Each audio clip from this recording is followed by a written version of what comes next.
ವಿರಾಮದ ಬಳಿಕ ವಿಶೇಷ ಕಾರ್ಯಕ್ರಮಕ್ಕೆ ಮತ್ತೊಮ್ಮೆ ತಮಗೆಲ್ಲ ಸ್ವಾಗತ. ಬನ್ನಿ, ದೇವೇಗೌಡರು ಮತ್ತಷ್ಟು ಮಾತಾಡುವಂಥ ಇದರಲ್ಲಿದ್ದಾರೆ. ಏನು ಹೇಳ್ತಾರೆ ದೇವೇಗೌಡರು ಕೇಳೋಣ ಬನ್ನಿ. 62ರಲ್ಲಿ ತಮಗೇನು ಟಿಕೆಟ್ ಕೊಟ್ಟಿರಲಿಲ್ಲ, ತಾವು ಇಂಡಿಪೆಂಡೆಂಟಾಗಿ ರೆಬೆಲ್ಲಾಗಿ ಗೆದ್ದು ಬಂದ್ರಿ. ಸೊ ಆವತ್ತಿನ ದಿನಗಳನ್ನು ಜ್ಞಾಪಿಸ್ಕೊಂಡ್ರೆ ಏನು ಅನ್ಸುತ್ತೆ ನಿಮಗೆ? ಆವತ್ತು ಜನ ಅವರಲ್ಲಿ ಒಂದು ಮಾತಾಡಿದರೆ ಮುಗಿದೋಯ್ತು, ಯಾವುದೇ ಆಮಿಷಕ್ಕೆ ಒಳಪಡ್ತಾ ಇತ್ತು.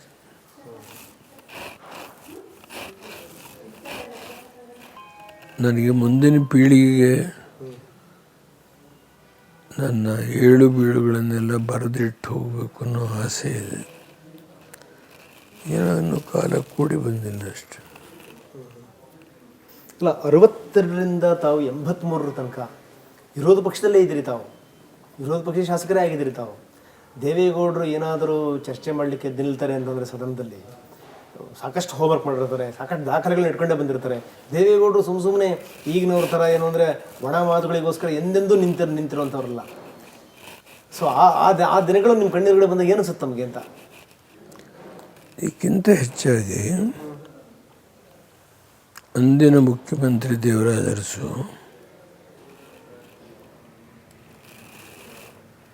ನಾನು ಯಾವುದೇ ಸರ್ಕಾರದ ಮೇಲೆ ಗುರುತರವಾದ ಆಪಾದನೆ ಮಾಡಿದಾಗ ಅದಕ್ಕೆ ಸರಿಯಾದಂಥ ಉತ್ತರ ಕೊಡದೇನೆ ಹೌಸಿಂದ ಹೋಗ್ತಾನೆ ಇತ್ತಿಲ್ಲ ಹೊರಗಡೆ. ಅಯ್ಯೋ, ಅವರು ಅಫಿಷಿಯಲ್ ಗ್ಯಾಲರಿಗೆ ಹತ್ರ ಹೋಗಿ ಏನು ಹೇಳಬೇಕು ಕೇಳಿಸೋದು ನಮಗೆಲ್ಲ. ವಿಸಿಟರ್ಸ್ ಗ್ಯಾಲರಿ ಒಳಗೆ ತುಂಬಿರೋ ಜನಗಳೆಲ್ಲ ನೋಡೋರು ಅದನ್ನು, ಅವರು ಒದ್ದಾಡ್ಬಿಡೋರು. ತೀರೋಗಿದ್ದಾರೆ ಅಂತ ದೊಡ್ಡ ಮನುಷ್ಯ ಮತ್ತೆ ಸಿಕ್ಕೋದಿಲ್ಲ. ಅವರು ಕೊನೆಗೆ ಎಲ್ಲಿಗೆ ಬಂದರು ಅಂದರೆ ಬೆಳಿಗ್ಗೆ 5-5:30 ಫೋನ್ ಮಾಡಿದ್ರು. ದೇವರಾಜ ಅರಸ್ ಸ್ಪೀಕಿಂಗ್, ಇವತ್ತು ಏನು ತೆಗಿಬೇಕು ಅಂತ ಯೋಚನೆ ಮಾಡಿದ್ದೀರಿ? ಅಂದರೆ ನೀವು ಅವ್ರನ್ನೂ ಬಿಡಲಿಲ್ಲ ನೀವು ಅಂತ ನನಗೆ ಭಾಳ ಆಶ್ಚರ್ಯ ಆಗ್ತಿರೋದು. ಇಲ್ಲ, ಅವರಿಂದ ಹಿಡಿದು ಅರಸೋವರಿಂದ ಹಿಡಿದು ವೀರೇಂದ್ರ ಪಾಟೀಲ್ರಿಂದ ಹಿಡಿದು ನೀವು ಹೆಗಡೆಯವರ ತನಕ ಜಯೇಶ್ ಪಾಟೀಲ್ರ ತನಕ ಪ್ರತಿಯೊಬ್ಬರ ಜೊತೆಗೂ ಕೂಡ ದೇವೇಗೌಡರು ಸಮಯ ಸಂದರ್ಭ ಬಂದಾಗ ತೊಡೆ ತಟ್ಟಿರುವಂಥವ್ರೆ. ಸರಿ ಇದ್ರೆ ಸರಿ, ತಪ್ಪು ಒಂದೇ ಒಂದು ವಿಷಯ, ನನಗೆ ಯಾವುದಾದ್ರೂ ಮನಸ್ಸಿನಲ್ಲಿ ತೆಗೆದುಕೊಳ್ಳೋ ನಿರ್ಣಯ ಸರಿ ಕಾಣದೆ ಹೋದಾಗ ಕ್ಯಾಬಿನೆಟಲ್ಲೇ ನೇರವಾಗಿ ಹೇಳಿದರು. ಅದರೊಳಗೇನು ನಾನು ನಿಜಲಿಂಗಪ್ಪನವ್ರ ಕ್ಯಾಬಿನೆಟ್ಲೇನು ಇತ್ತಿಲ್ಲ, ಜತ್ತಿಯವ್ರ ಕ್ಯಾಬಿನೆಟ್ಲೇನು ಇತ್ತಿಲ್ಲ. ನಾನು ಅಲ್ಲಿನ ಮುಂದಕ್ಕೆ ಎಲ್ಲ ಇದರಲ್ಲೂ ಇದ್ದೇನೆ. ಅಲ್ಲ, ನಿಜಲಿಂಗಪ್ಪನವ್ರ ಸರ್ಕಾರದಲ್ಲಿ ನಾನು MLA ಇದ್ದೇನೆ. ಆಗಲೂ ಹೋರಾಟ, ಕಾವೇರಿ ಎಲ್ಲ ತುಂಬ ಇದೆ, ಅದೆಲ್ಲ ಹೇಳ್ಕೊಳ್ಳೋದ್ರಲ್ಲಿ ಅರ್ಥ ಇಲ್ಲ. ಆ ದಿನಗಳು ಮರಳಿ ಬರುತ್ತೆ ಅಂತ ನಾನು ಲೆಕ್ಕ ಹಾಕಿಲ್ಲ. ಯಾಕೆ ಕೆಟ್ಟಿದೆ ಅಂತೀರಿ? ಯಾರು ಕಾರಣ ಇದಕ್ಕೆ ಅಂತ? ಏನು ಹೇಳಿದ್ನಲ್ಲ, ರಾಜಕಾರಣಿಗಳು, ರಾಜಕೀಯ ಪಕ್ಷಗಳೇ ಕಾರಣ. ಬೇರೆಯವ್ರ ಬಗ್ಗೆ ನಾನು ಚರ್ಚೆ ಮಾಡೋಕ್ಕೆ ಹೋಗೋದಿಲ್ಲ.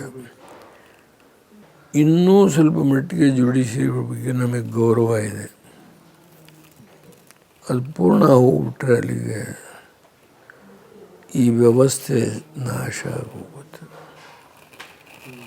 ಅದರಿಂದ ಅದು ಹದಗಿಡೋದಕ್ಕಿಂತ ಮುಂಚೆ ಜನ ಎಚ್ಚೆತ್ತುಕೊಂಡ್ರೆ ಒಳ್ಳೆಯದು. ಈಗ ರಾಜಕೀಯನೇ ಒಂದು ಲೆಕ್ಕದಲ್ಲಿ ಸಂದಿಗ್ಧ ಸ್ಥಿತಿಯಲ್ಲಿದೆ. ಇಂಥ ಸಂದರ್ಭದಲ್ಲಿ ದೇವೇಗೌಡರು ಅಂತವ್ರು ಶಸ್ತ್ರತ್ಯಾಗ ಮಾಡಿ ಹೊರಟುಬಿಟ್ರೆ? ಇಲ್ಲ, ಹಾಗೇನಿಲ್ಲ. ನಮ್ಮ ಶಕ್ತಿ ನಾವು ನೋಡ್ಕೋಬೇಕಾಗತ್ತೆ. ನೋಡಿ, ಈಗ ಕರ್ನಾಟಕದಲ್ಲಿ 28 ಜನ MP ಸ್ಥಾನಗಳಿದೆ. ನಾವು 3 ಜನ ಗೆದ್ದು ಹೋಗಿದ್ದು. ಏನು ಮಾಡ್ತಾಯಿದ್ದೀವಿ? ನನಗೆ ಕಾನ್ಷಿಯನ್ಸ್ ಕ್ಲಿಯರ್ ಆಗ್ಬೇಕಲ್ಲ. ಅಲ್ಲ, ಇದೇನು ಹೊಸದೇನೂ ಅಲ್ಲಲ್ಲ. ಹಿಂದೆ ತಮ್ಮ ಪಕ್ಷದವ್ರು ಕೇವಲ ಅಲ್ಲ, ಬಂದೆ ಅವತ್ತೇನಿತ್ತು, ಒಬ್ಬ ಮಾಜಿ ಪ್ರಧಾನಮಂತ್ರಿ ನಿಂತ್ಕೊಂಡ್ರೆ 1 ಗಂಟೆ 1.25 ಗಂಟೆ ಮಾತನಾಡಿದ್ದೇನೆ. ಯಾರೂ ಅಡ್ಡಿಪಡಿಸ್ತಾ ಇರ್ತಿಲ್ಲ. ಅಲ್ಲ, ಇತ್ತೀಚಿನ ದಿನಗಳಲ್ಲಿ ನೋಡಿದ್ರೆ ನಾವು ಮಾಜಿ ಪ್ರಧಾನಿಗಳು ಯಾರಾದರೂ ಸಕ್ರಿಯವಾಗಿದ್ದಾರೆ ರಾಜಕಾರಣದಲ್ಲಿ ಅಂದರೆ ತಾವು ಮಾತ್ರ. ಸೊ ತಮಗೆ ಹೀಗಾಗುತ್ತೆ ಅಂದರೆ ಏನದು ಅರ್ಥ ಅಂತ? ಕೆಲವು ಸಹನೆ ಇರೋದಿಲ್ಲ, ಅದಕ್ಕೆ ಏನೋ ಹೇಳೋಕ್ಕಾಗೋದಿಲ್ಲ.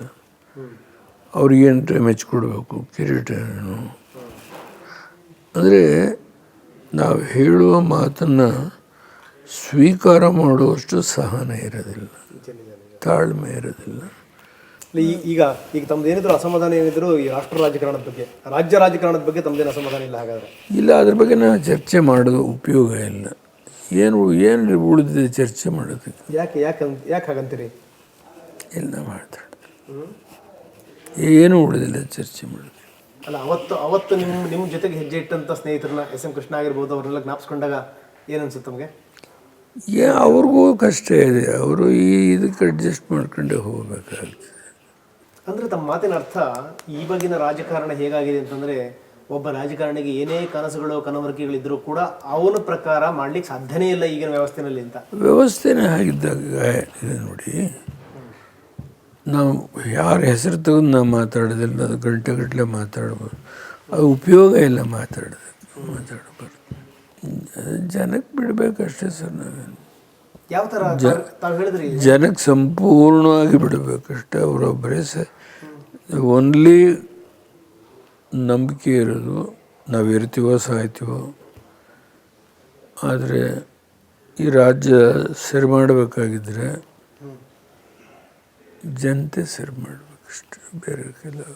ಹೇಗೆ ಜನರನ್ನೇ ನಾವು ಹಾದಿ ತಪ್ಪಿಸಿರುವಂಥ ಸಂದರ್ಭದಲ್ಲಿ ಇಲ್ಲ, ಅದೇ ಜನ ಯಾವಾಗ ನೋಡಿ ನೋಡಿ ನೋಡಿ ನೋಡಿ ಮನಸ್ಸಿಗೆ ಒಂದು ಹಂತಲ್ಲಿ ಅವ್ರಿಗೆ ತಿರುಗಿ ಬೀಳಬೇಕು ಅನ್ನೋ ಭಾವನೆ ಬಂದಾಗ ತಪ್ಪಿಸೋಕ್ಕಾಗೋದಿಲ್ಲ. But take time. ದೇವೇಗೌಡರ ಜೊತೆಗೆ ಇನ್ನಷ್ಟು ಮಾತಾಡೋಣ, ಅದಕ್ಕಿಂತ ಮೊದಲು ಒಂದು ಸಣ್ಣ ಬ್ರೇಕ್.